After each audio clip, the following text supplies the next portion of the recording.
પ્રલયનાથ સામે ઊભા છે ને માવા પ્રભુ અને ગુટખા માતા એને વિનંતી કરી રહ્યા છે કે હે પ્રલયનાથ, આ સમાચાર તમે જન જન સુધી પહોંચાડી દેજો, આ કથાને લોકો સુધી પહોંચાડી દેજો. જે કોઈ લોકો માવા તમાકા ગુટખા અમારું જે સેવન કરે છે એને અમે ભયંકર રોગ આપીએ છીએ.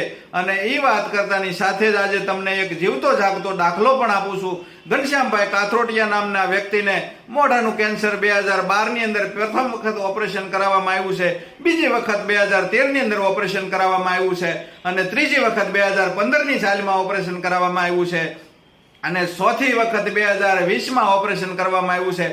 થોડા સમયની અંદર આપણા આ વ્યસન મુક્તિ અભિયાનના પેજ ઉપરથી ઘનશ્યામભાઈ કાથરોટિયાને આપણે લાઈવ પણ કરીશું. અત્યારે વાલક પાટિયાની અંદર એ ગૌશાળા ચલાવે છે અને ગૌશાળાના માધ્યમથી ગાયોની સેવા કરે છે અને સાથે સાથે દૂધનો વ્યવસાય કરે છે.